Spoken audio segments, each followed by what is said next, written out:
Members and everyone, let's go ahead and begin the House Education Committee. We got a couple of great presentations, which I know everyone's going to enjoy to really fill us in on some things because there's so much going on. But before we begin, let's have the clerks call the roll. Representatives Baum, Carringer, Cassada, Sapicki, Clemens, Cochran, Darby, Gillespie, Hakeem, Haston, Lafferty, Love, Parkinson, Reagan, Vice Chairman Hurt, and Chairman White. Here. Mr. Chairman, you have a quorum. Excellent. Thank you. Thank you, members. And as we also start, I always like to start the committee out with a prayer for our children. You know, there's a lot of things we can do, but we can only do so much, and we have to turn it over to a greater power. Resident Hakeem, would you lead us in a prayer today? Thank you, Mr. Chairman. I would ask you if you would please bow. Dear Heavenly Father, our Lord and Savior, Jesus Christ, we give praise and thanks to you this evening as we undertake the business of our state to improve the lives of our children. In doing so, we improve the lives of all our citizens. Let us not forget what we're here for and who we're here for, the children. And with your guidance, dear Heavenly Father, we can do all the good that needs to be done for our children. So with this, we pray in the name of our Lord and Savior, Jesus Christ. Amen. Thank you very much. Members, anyone have a comment or recognition or anything to say before we begin our committee? Seeing none, one thing, and members, if you can give me your attention for one moment. Last week, I passed out the Education Administration Committee procedures. Please take time to read over that. We're going to follow that, keep our committee in line and going well. One thing, remember, if you have an amendment for a bill that's going to be in this committee, you have to file it by 10 o'clock on Tuesday, the day before this committee. Is that correct? 10 o'clock. And the other thing is, we're asked, we do our homework in advance of the bills coming.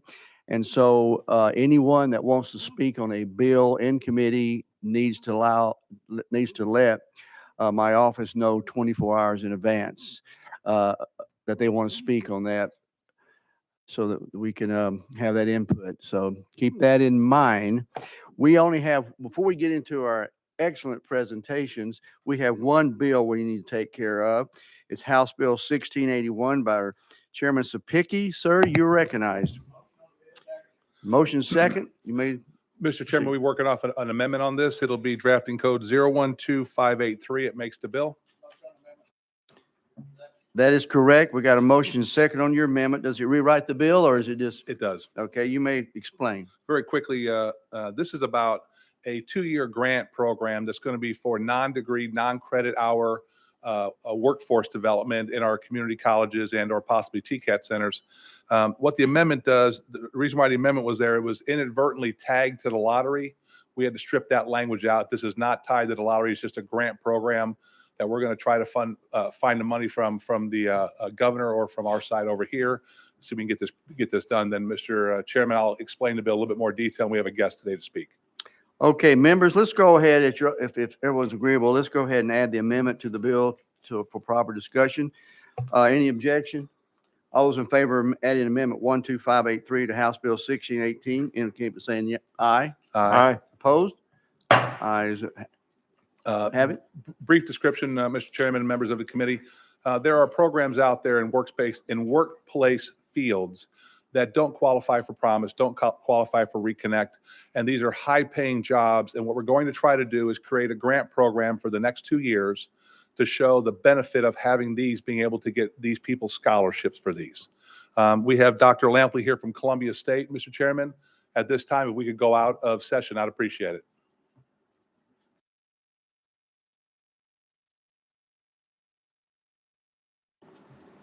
I'm sorry. If we can go out of session for Dr. Lampley, I'd appreciate it.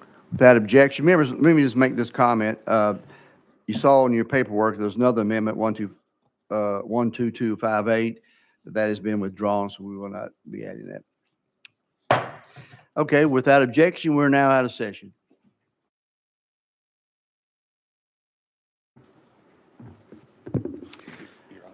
Thank you for joining us today. Make sure the mic is on, and we are live audio-visual streaming to state your name and who you're with to begin with. Good afternoon. My name is Darrell Lampley. I serve as Vice President for Columbia State Community College with purview over the Williamson campus and external services. The external services part of my position is primarily workforce development non-credit classes. So if you don't mind, I've got a little bit of a statement to outline our perspective on this, and it's very short. You're recognized. Okay. So first off, thank you for having me here today. Thank you for Representative Sapicki for this bill. I think we have an opportunity here to set a standard, another standard across the nation that's not being done at this time, but is desperately needed. Everybody here understands the shortage of workers that we have currently. Well, 60% of those positions that are open that we're suffering through do not require a college degree. So this legislation would help us fill those positions in a short term and would also serve a body of students that we currently don't serve, at least at the community college level, those being not inclined for academics such as English and history and so forth. Currently, there's no state funds, as Representative Sapicki said, to fund these, and there's also no national federal funds, the Pell Grant. There is discussion at the federal level to bring Pell Grant funding to these. I'm not sure where that stands at this point. So a little bit about how a program like this would be outlined. There are 4 parameters that I think are very important for this and would make a program qualify for this. Number one, it's got to be short term. There has to be some type of industry certification. It needs to be for a high demand career field. And it has to be a good paying job that leads to a career path. So the pilot program that Representative Sapicki has identified here, we have at Columbia State, it's a Pre-Apprentice Line Worker Academy. It's 10 weeks. It provides industry certifications as follows: the Tennessee Valley Public Power Association Climbing Certificate, an OSHA 10 Safety Certificate with emphasis on electrical power distribution, Class B CDL, a DOT Flagger certification, American Heart Association CPR, and we plan to offer a fiber optics technician certification in the coming year. As far as high demand, the college was approached by the local power companies in the area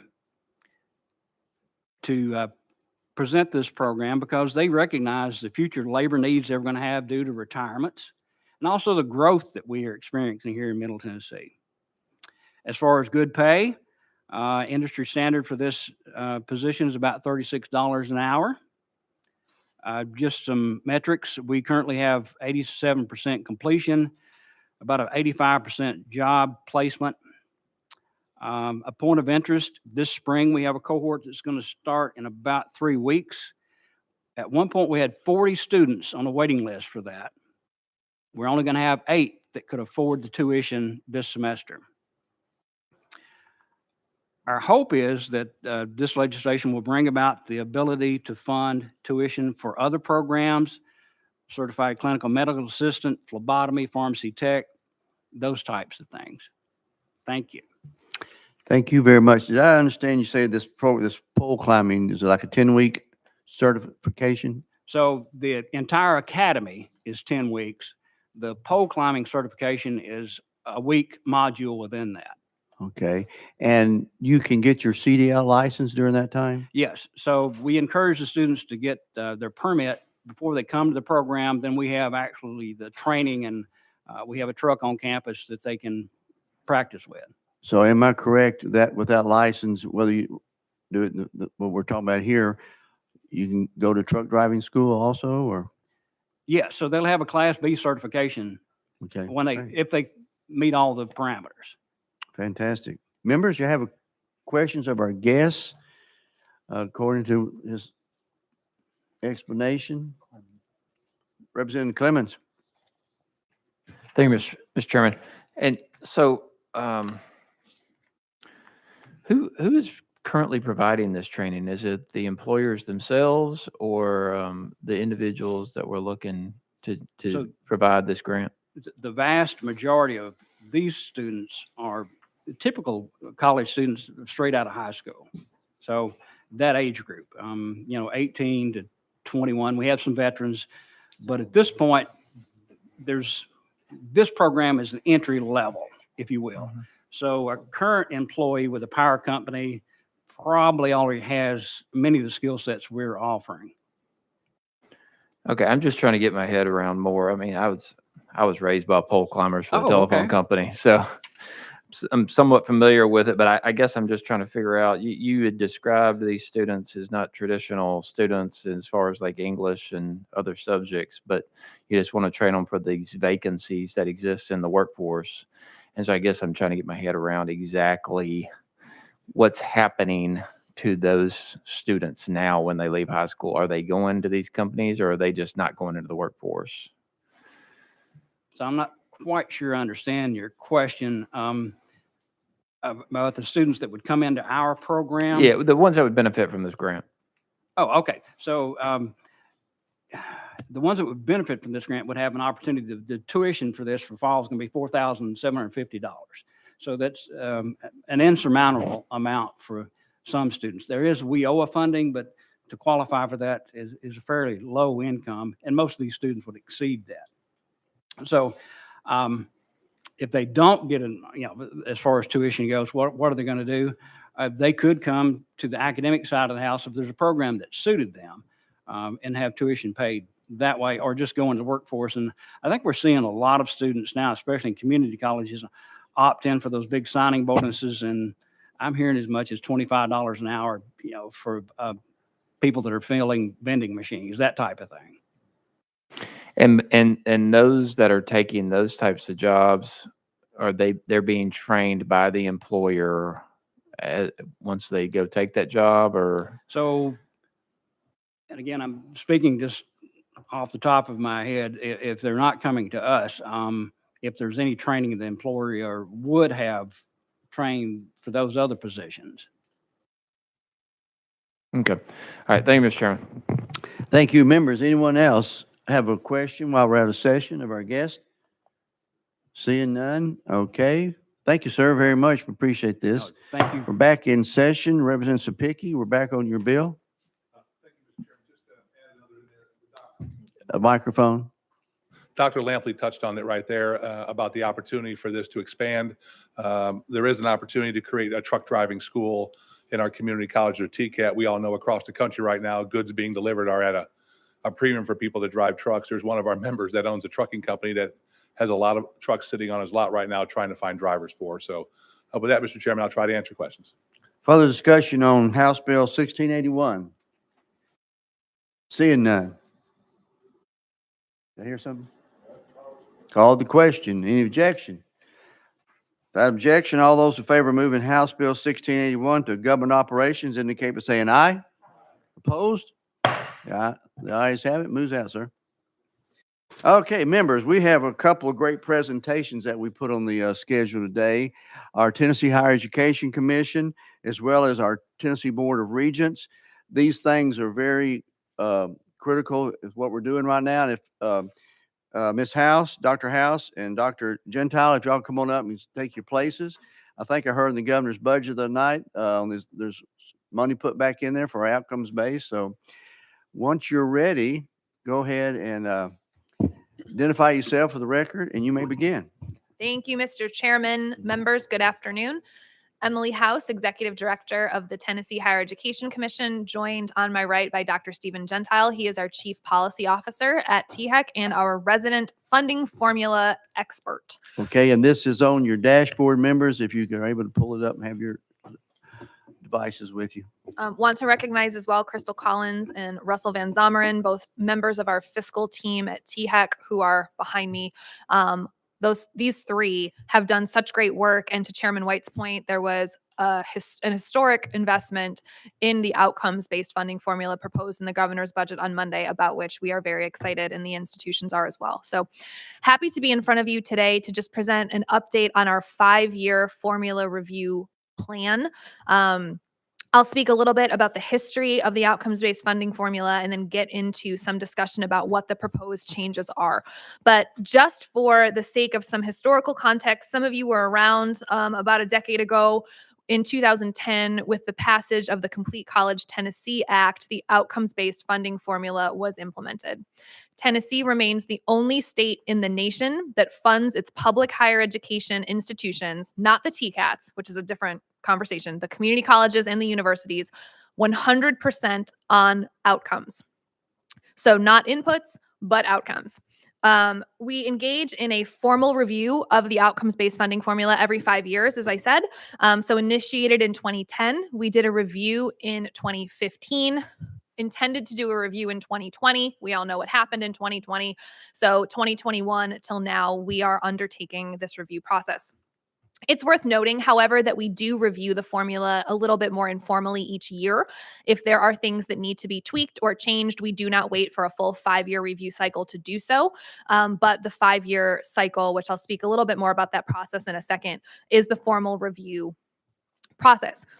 We solicit always each year, and then particularly at the 5-year point, feedback from our institutional leaders as well as our state stakeholders. So many thanks to you all who've engaged in this process, Chairman White, and I see Patrick up there who've engaged with us.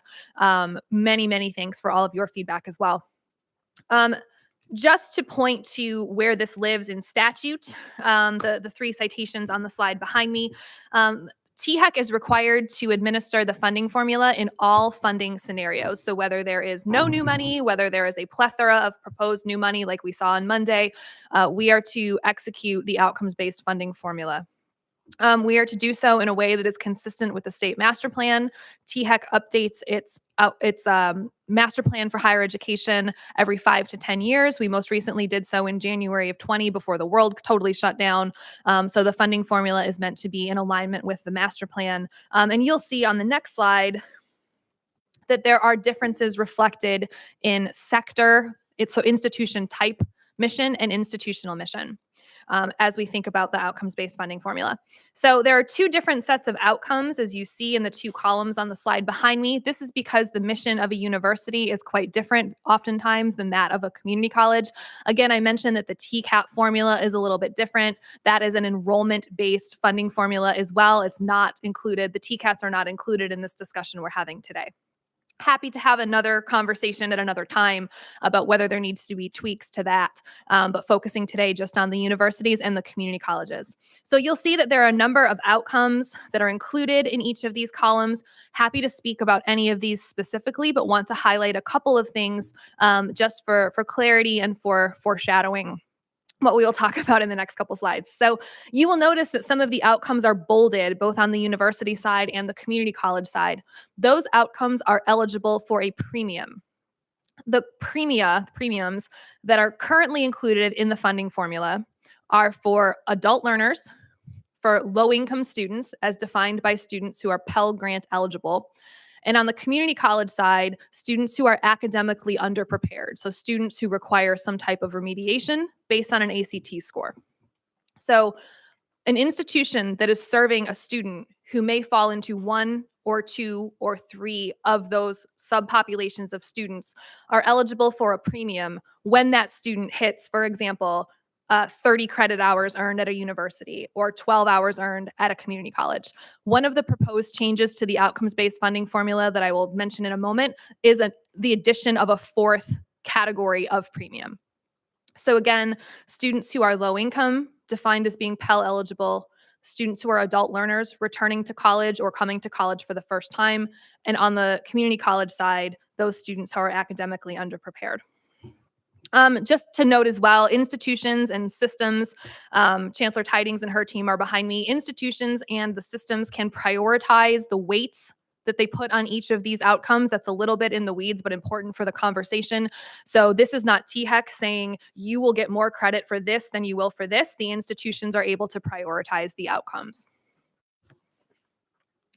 Speaking for a moment about the process we undertake every 5 years, the review committee is outlined in statute. The funding formula review committee is outlined in statute. We do convene, Crystal Collins, who is behind me, convenes a working group of staff who represent these principals, but the principals are those who actually comprise the funding formula review committee. So I won't read through the entire participation list there, but you'll notice that there is representation from the General Assembly in the form of the finance and the ed chairs, from both chambers, from the administration in the form of Commissioner Ely, and then institutional representatives as well in the form of President Boyd, Chancellor Tidings, and the president of the LGIs, as well as folks from the Comptroller's Office and LBO. So I did actually read the whole list. This is who comprises the funding formula committee. Again, that's dictated in statute. Not going to speak to all of these boxes, but where we are currently is in the red box. So I mentioned a second ago that we convene staff to really start to brainstorm and to start to piece through some of the issues or the challenges related to the funding formula in the form of the working group. That's the top left light blue box. We then convened the principals, which is all of these folks, in July of 21 and September of 21. We brought a recommendation to the THEC Commission in November. We provided them with an update and a recommendation for changes to be made, provided that we are able to be in front of you and your colleagues on the Senate side, as well as both finance committees. So that's where we are currently. We are currently at the red box to make sure everyone is aware of the changes that are being proposed to the outcomes-based funding formula. So there are 4 proposed changes. I will speak about each of these briefly and then yield my time to answer any questions that anyone may have. So I mentioned the 3 premiums earlier. So adult learners, students who are low income, and students who are academically underprepared in the community college side. What we are proposing is another premium, because we very often, this is the first bullet, we very often talk about the resources it takes to train a student in one major or in one field versus another. And that very often correlates with industry needs and fields that are in high demand. So we are proposing a workforce investment premium, which means that a student who graduates with a major that is aligned with a high need workforce field, so agriculture, engineering, health sciences, the like, there will be a premium placed on that credential, the same way as those 3 subgroups of students that I mentioned prior. So that is our first proposal. Those are not just like throwing darts in the dark. Those data and those majors and those fields are based on data that is provided by the Department of Labor as well as ECD. So that is a very data-driven, data-oriented proposal in terms of another premium. The second bullet relates to the bill that we just heard. Where's Representative Sapicki? The bill we just heard related to workforce training. This is a change to the way we include workforce training in the formula currently. Currently, it is the case that if one person is trained, for example, at a community college, if a person is trained in OSHA at a community college, and that person then goes on to train 10 more people, that currently counts in the funding formula as 11 people. Our proposal is to change that to 1 person. So it is just the person who is initially trained who will count as an outcome, not the people that trained person subsequently trains. So that is a change in the way we propose doing that. The third bullet is related to fixed costs, that being rent and equipment and just kind of building maintenance, building management. Currently, the way we treat fixed costs in the outcomes-based formula is a little bit out of sync with the way that we talk about capital and facilities at a larger policy level. And by that, I mean, particularly in the past couple years, since we have learned so much about COVID, what should be online, what shouldn't be online, what are the most effective ways to use our space. As we think about THEC's capital process, we are incenting institutions to think very critically, to renovate space, to use space creatively. The opposite is true, generally speaking, for the way fixed costs are treated in the funding formula. There is an incentive to keep space online. There, like not online education, but to not take space offline if it needs renovation. There is an incentive to not renovate space. So no one is acting maliciously, to be clear, but just wanting to make sure the left hand is talking to the right hand when we think about the ways we talk to our institutions about using physical space. And Dr. Gentile can speak to that in much greater detail and much more eloquently than I do each time. The final bullet is a more of a technical change related to the way we are now able to access data. It has always been the intention that students who are low income, who come to Tennessee from out of state, are included in that premium category. We have not been able to do that based on the data that we used historically in the funding formula. We now have access to better data such that we are able to recognize students who come to Tennessee from elsewhere, having graduated from high school or having lived elsewhere, who are low income, are now eligible for that premium. I realized that was really quick. Dr. Gentile, did I miss anything? Okay. All right. So with that, Mr. Chair, I am happy to yield any remaining time to questions. Thank you again for the opportunity to be here and welcome any questions or feedback from you, sir, and from the committee. Thank you very much. And as I recognize anyone wants to speak, let me ask the first question. You mentioned on the workforce investment premiums for high need fields, and we know that those in the technology-driven world we are, those things change quite frequently. How would the flexibility of funding for these fields, when with such flexibility in every 2 to few years it changes? Yes, sir. So every 5 years, when we undertake the formal review process, that would be the time during which we formally would review any of those high need fields. However, I mentioned we do touch base on this annually. If there were something that were a glaring omission or something that we initially thought was going to be super high need that is not, we would be able via the THEC commission to take that action to make that change. So the short answer is we are able to do so formally every 5 years, but a little bit more informally should the need arise every year to reassess that list. That list doesn't typically move too much, but your point is very well made that we need to be having our finger on the pulse of all that's happening in Tennessee's economy to make sure that we are aligned. Does it take very much time, Dr. House, for an Institute of Higher Education to ramp up to these high need fields? You know, I think I've said this a number of times, and I think I've said this to this committee, so forgive me. Higher education very often gets a bad rap for not being very nimble. And I think what we've seen over the past 2 years in particular is how nimble higher ed can be, particularly when we think about the TCATs, which I know are separate from this conversation. But the community colleges and universities as well are much more nimble than I think they're often given credit for. So I think they are able to adjust and adapt very quickly. Yes, sir. Thank you, members. Anyone else have a question? Chairman Lafferty? Thank you, Chairman. Hi. I wanted to ask with, at some point, the programs that we train folks for, technology changes, needs change down the road. It doesn't sound like this has been around long enough to have a historical answer, but have there been thoughts given to what happens when these programs aren't needed? Are there going to be legacy costs to these, or is it going to be something that this 5-year plan can quickly erase and move on to the next thing? So I think to Chairman White's point, as we think about the high need programs, that's one piece of the conversation. A little bit outside the auspices of the outcomes-based funding formula to a different function of THEC, which is academic program approval. That's the venue through which we often look at our programs actually producing graduates each year, how many are they producing, and we keep our eye on the low producing programs such that we can make a recommendation to the systems or to the institutions. Recommendation might be a little too strong. We can present to them the information about what is actually being produced. So that said, sir, if programs are not doing what they need to be doing for Tennesseans, for the workforce, we do discuss that with the institutions, not necessarily under the umbrella of the formula.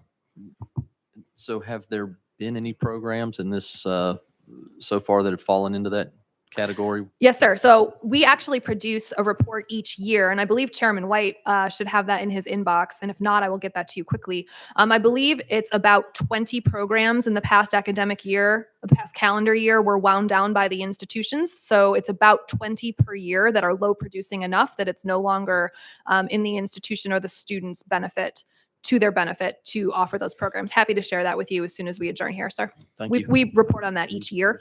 So that's an annual report that we can share with you. Thank you for the comments. Thank you, Mr. Chairman. Chairman Sapicki? Thank you, Mr. Chairman. I got a couple of questions for Yes, you. So you talked about the flexibility of being able to adjust real time for high need fields. Yes, sir. We know what's going on in West Tennessee right now. We haven't even built that community college yet.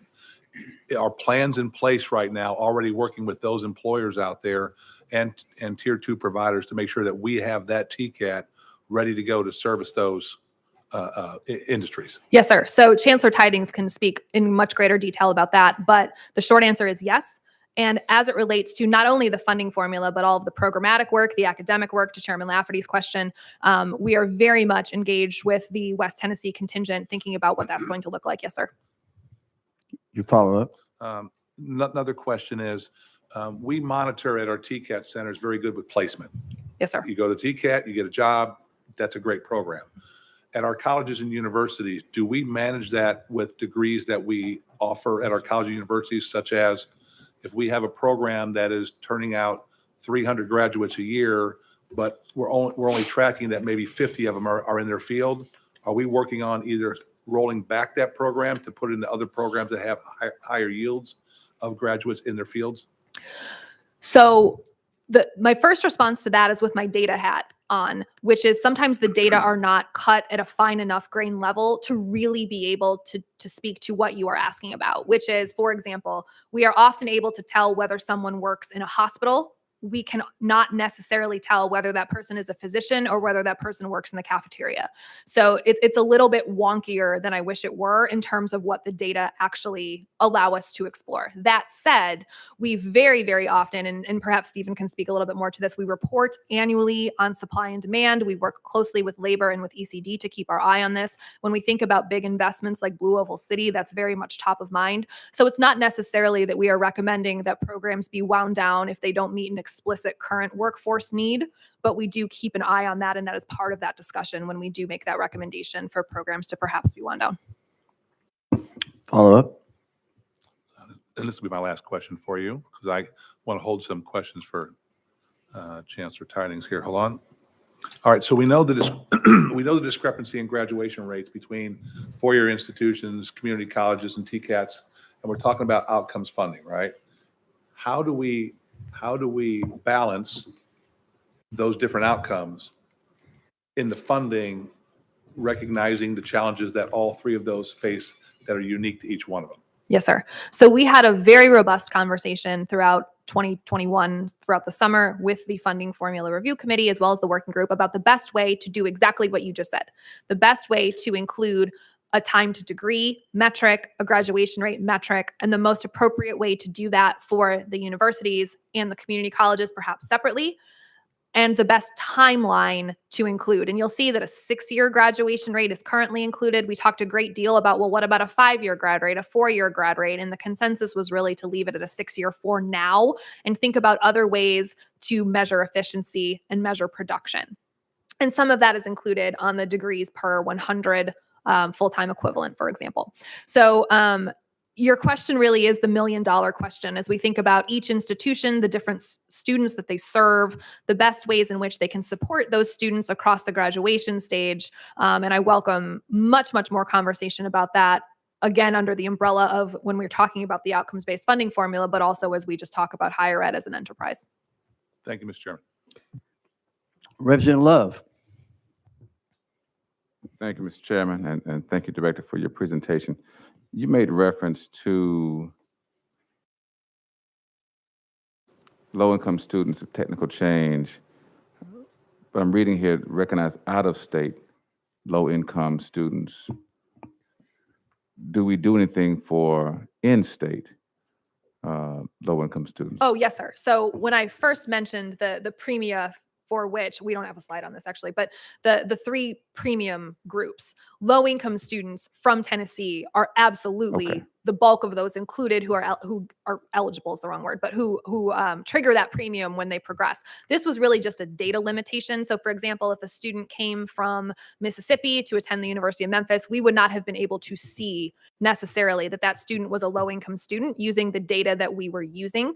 We now have better data. I So that's see. just a technical change. Okay. Short answer to your question, sir, is absolutely Okay. the in-state low income students are counted. Yes, sir. Thank you for clearing that up. Thank you, Mr. Chairman. Thank you, Representative Hakeem. Thank you, Mr. Chairman.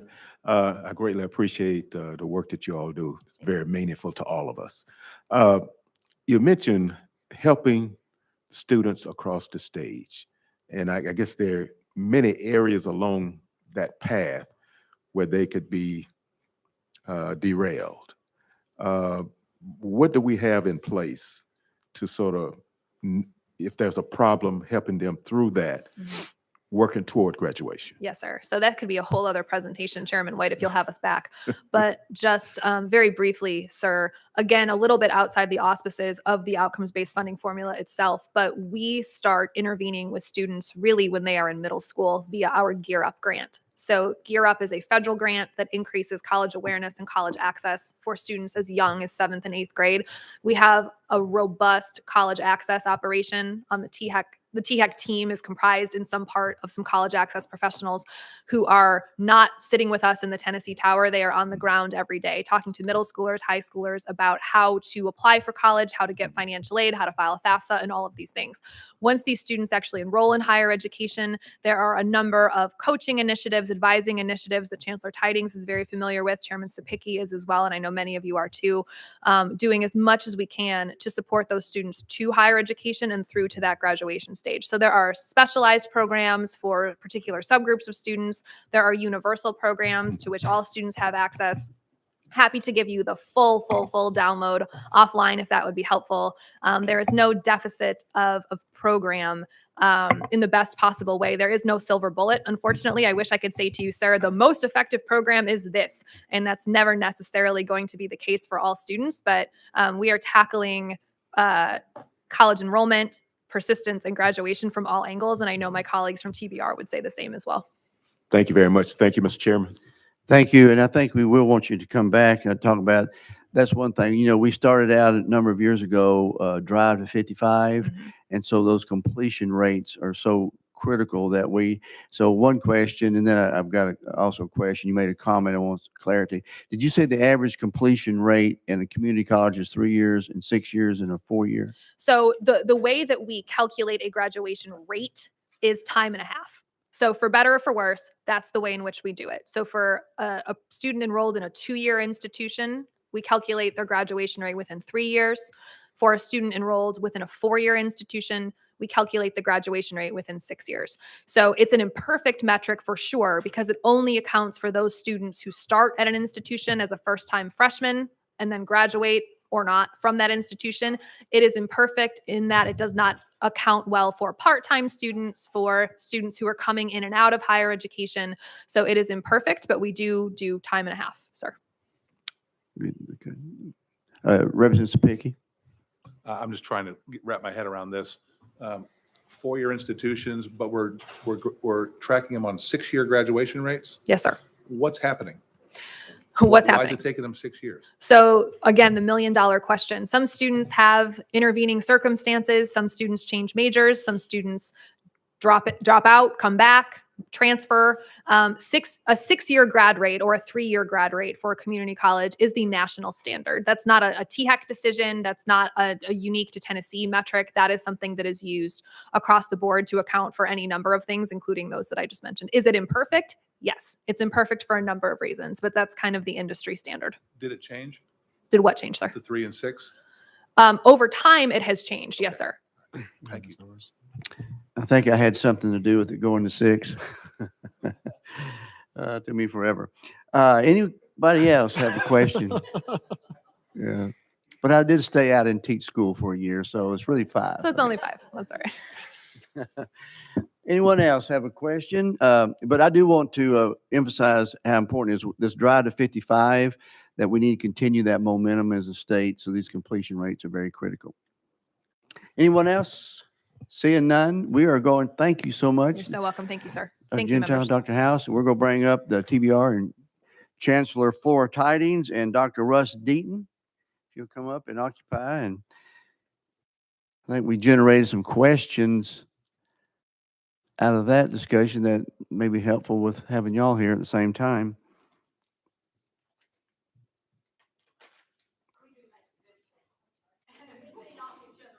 And one's got to flow to the other. Dr. Tidings, I'll let you begin to state your name and position for the record. Thank you. Flora Tidings, Chancellor for the Tennessee Board of Regents, and we are very appreciative to be with you this afternoon to talk about a couple of items that we specifically prepared for, but obviously any questions that you might have. And I do think we have a little bit of the answers for some of the questions that you asked previously. Our mission today is we did want to update you on some of our numbers and to share our revised strategic plan with you, which you do have copies of in front of you. Our colleges on our data, just to give you a snippet of where we are at this moment in time, this past year, we issued 22,956 degrees, diplomas, and certificates. That was just for the 2021 year. That was actually one award less than the year before, and the year before was a record-setting year for us. So statistically, we broke even, because I won't count one as not breaking even, but we were very pleased with that number, to be able to issue that many degrees and awards and certificates in a year when we did have a 6% decline in community college enrollment. So what that says is the students that did come to us finished. They were very serious, and they came and they completed at higher rates than previously prior to COVID. And thanks to the investment that you made in us last year for our Tennessee TCAT waitlist initiative, I'm very proud to tell you that we actually had a 15% increase in TCAT enrollment last year.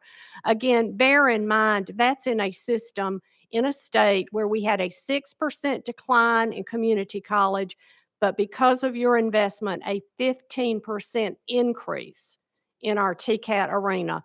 Across the nation, everyone else was declining. So we are very proud of that fact and very appreciative of what you did to help make that happen. In dual enrollment numbers for our TCATs, it was even more remarkable.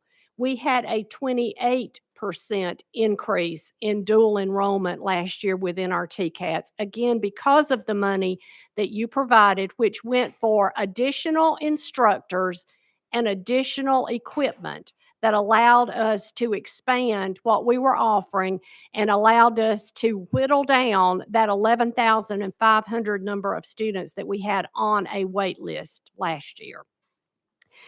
TBR has also been very successful in our workforce industry training, and thank you, Representative Sapicki, and each of you for voting for the bill that he just put forward, because that is going to help us be even more successful in that arena.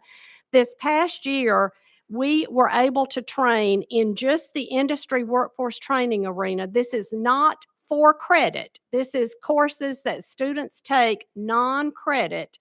46,199 individuals came to us for training. That's over and above the 120,000 students we served for credit. That equated to 1,042,649 hours of instruction that our colleges delivered to industry and for industry within the state of Tennessee to help provide for that trained workforce. And to quickly answer a little bit about Ford and Blue Oval City and the TCAT that we are going to be building there, and to let you know with the questions that you asked on curriculum, we began immediately after it was announced, and actually probably a week or two before it was announced, with Ford to get ready for the curriculum. What we discovered is, after meeting with Ford, we already possess about 90% of what they need for us to put into that plan in the curriculum. At the end of December, a group of us went to Michigan, met with Ford representatives there, talked about the actual skill sets that will be in the electric vehicle and the battery plant. This week, Monday, Tuesday, and Wednesday, they are just wrapping up. We've had representatives from Michigan here working with us to continue to write that curriculum and make sure that what we will be training at that TCAT is exactly what is going to be needed when they go to work. We have already had at State Building Commission permission to begin selection of designer for the building. And as soon as we have our design ready to go, we'll take that back to State Building Commission and we'll be ready to break ground on our building. We're anticipating we need to be up and running at least a year before the Ford plant itself is up and running. So good news there, and we've been working really steadfast to make sure that we will have the workforce that's needed.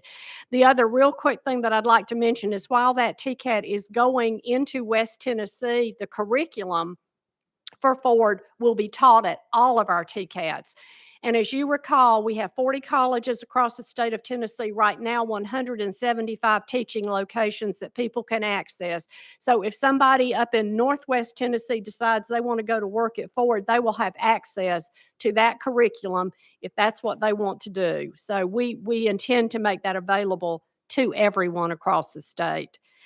Dr. Deaton is here with me today and is going to be talking to you specifically about our strategic plan review and what we've been doing over the last year to make sure that we are staying on target with our programs, that we were doing everything we need to do to try to meet the demand of Tennessee and what we are offering. The plan's foundation is Drive to 55. And where we are on the drive to 55 and what we need to be doing differently, again, tweaking to make sure that we are on the right trajectory. Several things have happened since the last review of this plan, Focus Act being one of them, COVID-19 being one of them, and then there have been some leadership changes across the state, across our colleges. So it is imperative that we continue to stay on top of that. So I'm going to turn it over to Dr. Deaton now and let him go through our process and the results of our strategic plan and to talk a little bit about some of the things that we are doing for remediation, again, to help answer one of the questions that you asked earlier. Dr. Deaton, you're recognized. Just state your name and position for the record. Will do. Thank you, Chairman, members of the committee. Russ Deaton, the Executive Vice Chancellor for Policy and Strategy at TBR.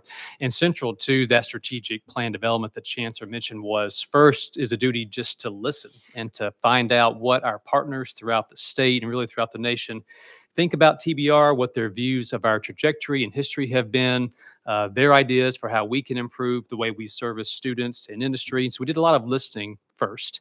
Everyone from business and industry to our own campuses, partners such as THEC in the audience, partners throughout the nation, and really tried to get a sense of where they thought TBR's strengths were, where our challenges were, and have them help us think through what our strategic plan should look like. As we began to go through that exercise, we really began to home in on a couple of key themes, and I'll walk through these, and these were really what then populated what you have in front of you with the final plan.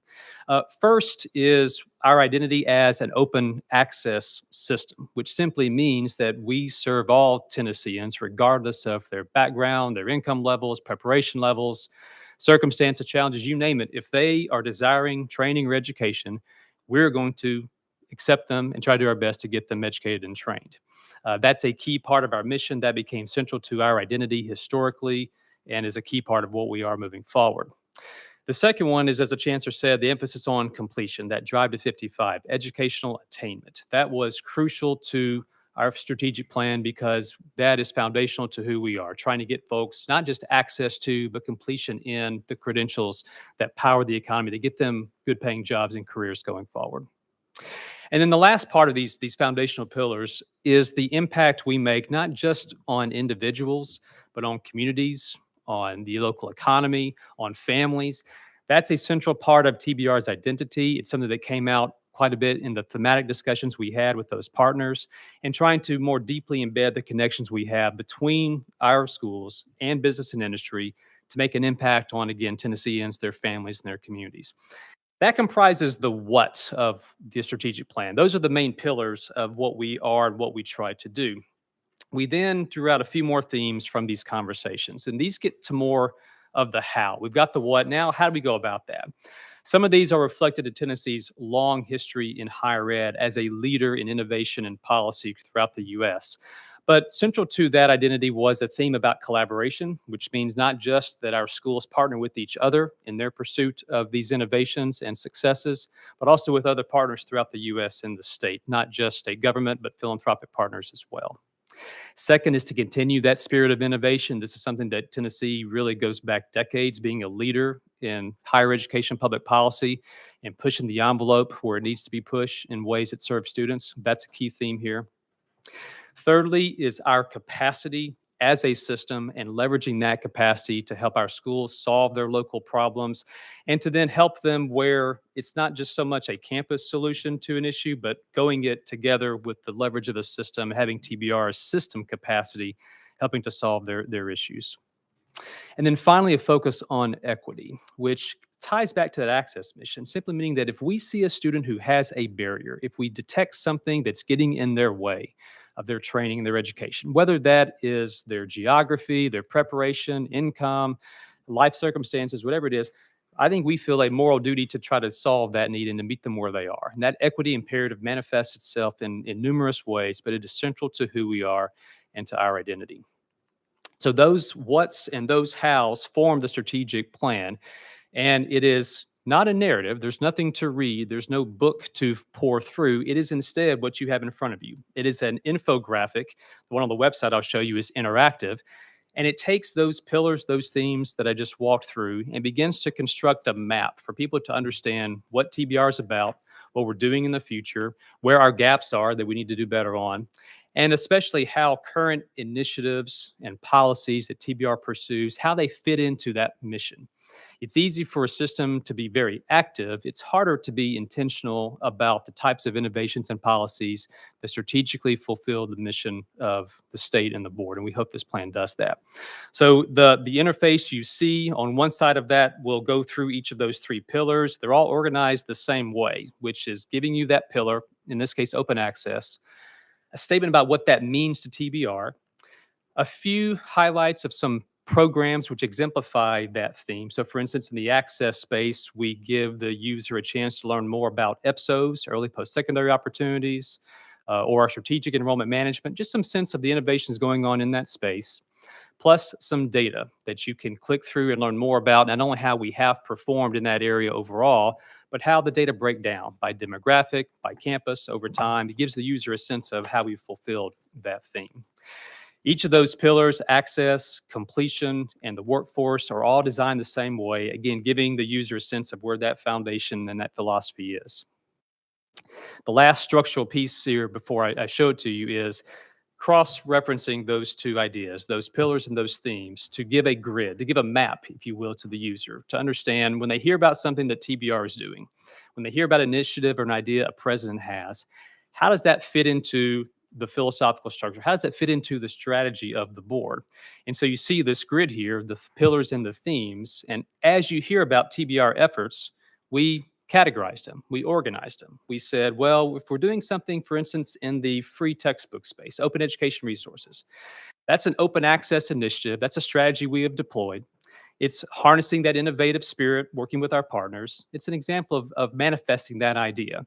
And we began to put the various TBR initiatives, various innovations throughout the system into that grid so that the user, the General Assembly, the public can understand when they're seeing what TBR is pursuing, well, why are you doing that? Where does that fit into the strategy and the structure of the system? So the entirety of the plan on the back page is exactly that. It is the various TBR efforts underway, where they fit into that strategy, and then allowing the user in the interactive version to go explore those as they see fit. So with that, let me quickly pop out of here and go to the plan itself and kind of show you what that looks like in practice.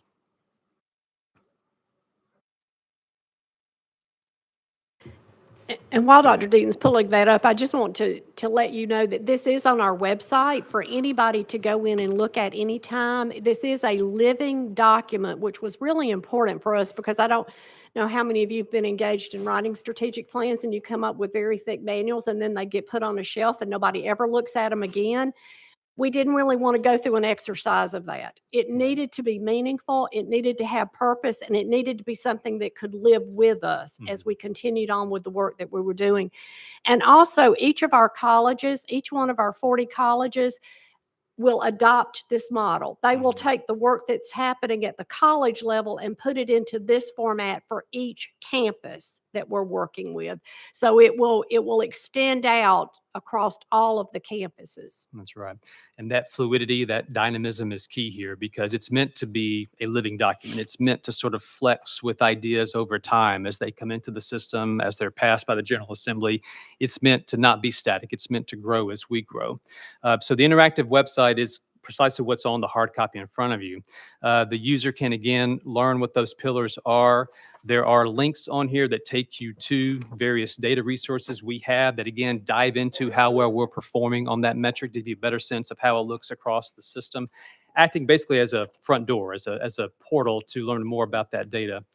As you move through the plan, you also have, as you get down to these lists of initiatives and themes, the chance to, through a link, to go learn more about them, to learn more about what it is that we're doing, ideas you hear about us talking about over the course of different hearings, to learn about how those manifest themselves on campuses and what that looks like as a strategy and a policy. So for instance, the user could learn about post-secondary opportunities and learn about the dual enrollment space and how that data has changed over time. The user can pop back out and, for instance, learn more about the co-requisite placement pilot we're pursuing, which tries to reimagine how we deal with challenges students have with academic preparation. Again, the various building blocks TBR has of the policy infrastructure are trying to be mapped onto this strategic plan as a grid so the user can learn more about what we do and whether it's working or not over time.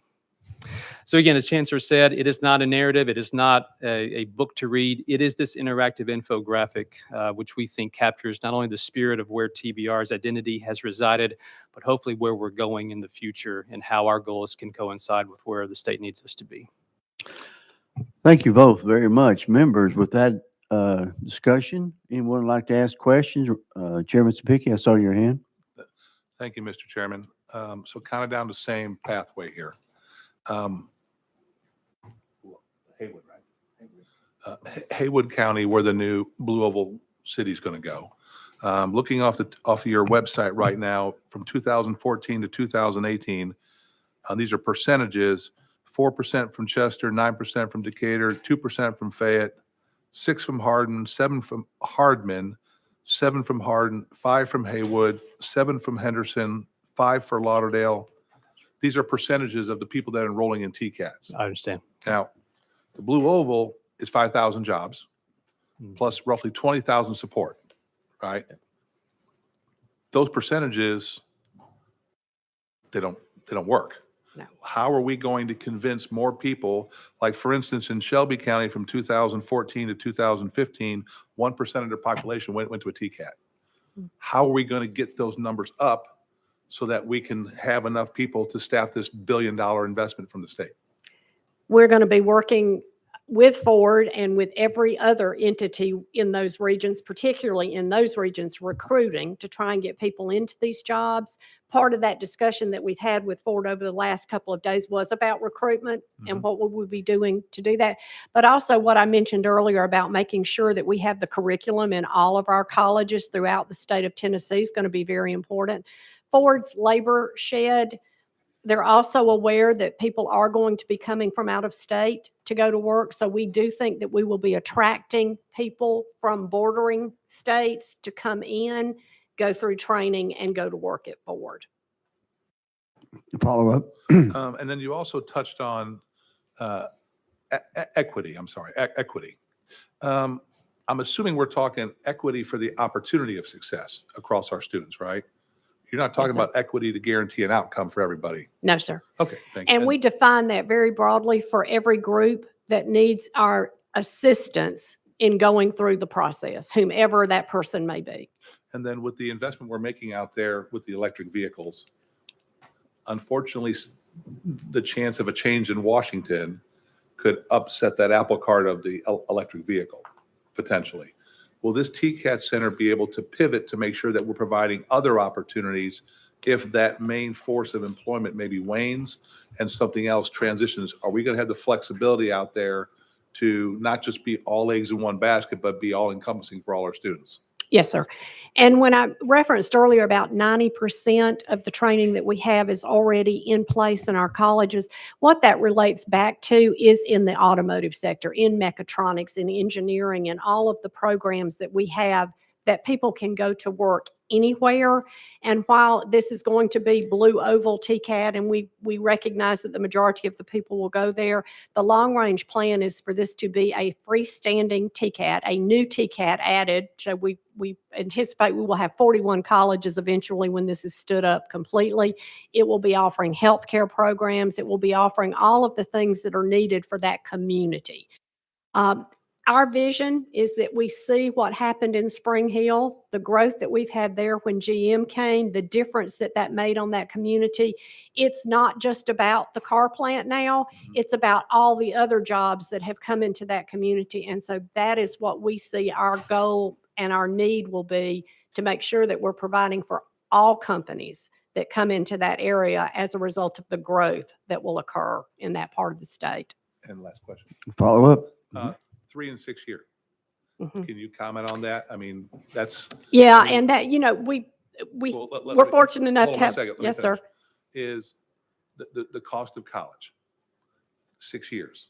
I mean, we're adding 2 years now, life happens, right? But the potential of 2 years being added in there, is there a way, just explain the 6 and 3, because that's troubling. Well, more than, for us, a lot of our students do not go full-time. So having that 3-year metric for measuring is helpful, because we have students, if they're only going part-time, they're not going to finish a 2-year degree in 2 years. It's going to take 3, 4, 5, and 6. And quite often, when you look at our grad rates and they appear to be quite low, it's not that those people didn't eventually graduate. They just didn't graduate in the first 3 years. For us, many of our students may take 6 years to graduate with a 2-year degree. And I know that sounds like a really long time, but they're taking one class at a time, but they make it. They get through, but then they don't get counted in that metric at all. So graduation rate is not the best measure of success at our colleges. The best measure of success is the number of awards and degrees and diplomas that we give out every single year. If we are always increasing the number of awards that we give out, then I know that we are performing the job the way that we need to, because people are going to work now. And increasing the numbers that can attend. We need to have the programs available. We don't need to have people on wait list. We need to be able to get them in and get them through the training. And so we are extremely excited about the investment that was announced for us on Monday night and what that can mean across the state. Our goal is to double the number of students we are taking into our technical colleges by 2025. And with the investment that is listed in the budget for us, we can do that. You can follow up, then we'll go to Representative Love.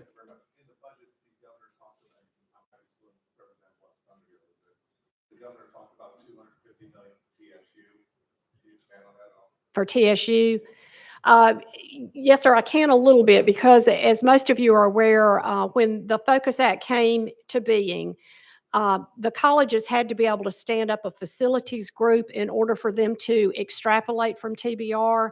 TSU is the one college that has not done that at this point. So TBR is still responsible for TSU's facilities and building projects that go on there. The 250 is going to help us modernize and renovate and bring up to speed many of the buildings on that campus that are in dire need of reconstruction. And this is a very important piece of making that happen. Thank you. And Representative Love? Thank you, Mr. Chairman. Chairman Speaker, I appreciate the question. It's a very important project. Mine is about what can we do to help improve the safety on all of your campuses? Thank you for that question. Safety and security is something we worry about every single day. You know that we did do the large study for safety and security, and the state has been very supportive in putting money into our budget to help us through that. We do still have some technical colleges that do not have armed security on campus. That is an ask that we have out to try and make that happen. We did have 2 years ago, we hired a director of safety and security at the system office to make sure that we are working with Homeland Security, not only for physical threats, but also for computer information system threats, which I think you probably are all aware that we had a major threat. We had a breach at Pellissippi State. Turned out they weren't able to get information, but it was a ransomware attack, and that is a very costly attack when that happens. So we are in the process of getting all of that cleaned up. So all of that is the areas that we are focused on diligently trying to make sure that we are bringing up to speed. So thank you very much for your question. Thank you, Mr. Chairman. And thank you also. And thank you, Representative, for bringing that up. That's a need that we would like to see addressed in the budget this year, safety of our TCATs, which is not there. Don't have any more else on the list, but I just want to mention one last thing. Members, what I'd like us to keep in mind as we have these discussions, we've heard from THAC and their innovations, TBR, what all they're doing, but this pathway to get them there, what keeps me up at night is our K through 12. Members, we have 1 million children in school every day, which means we graduate about 80,000 a year that come out of 12th grade. Now, we had someone mention earlier that 30% of those are not making it out of 12th grade due to whatever reason. So that's about 26,000. So that still leaves about 54,000 students coming out of K through 12 every day. So Chancellor Tidings, Dr. Deaton, what do we need to be doing to get down? And we've got to get into the high schools, at least by middle school, and let these young people know that these high need fields exist and start moving them through dual enrollment or whatever it be. You have any suggestions on that? Well, that's an area that we do pay close attention to every single day. And the dual enrollment that I've talked about with the technical colleges and the increases that we've had there, we're proud of, but there's still a lot of work to be done. We are still working diligently with each LEA, trying to make sure that we are providing for them what they need. And for every LEA there is in the state, we probably have a different way of doing dual enrollment with each one of them, because what we've done is we go in and we try to work out what is the best way for this to happen for that particular part of the state. But I would contend that we have to get to them sooner than high school, and we are working to do that as well. You know, in the past years, I have given you the Tammy and Tommy TCAT coloring books. We have also started a book series that is focusing in on each one of the work areas. So we'll have Tammy and Tommy working in the automotive industry. We're going to have a book on Tammy and Tommy in the healthcare industry. And we now actually have life-size Tammy and Tommy figures that will be coming to visit with you when we do Day on the Hill. But our goal is to help young children understand that these are good careers, and we want to get you engaged and help you understand how to get there. Thank you. Yes, I've got those in my office. Those are really good. You didn't bring any crayons, though. I'll get you crayons. Okay. Crayon. All right, members, anyone else have any questions of our guest in TBR? Seeing none. Thank you all so very, very much. Any other business members? Seeing none, can we adjourn? Motion to adjourn.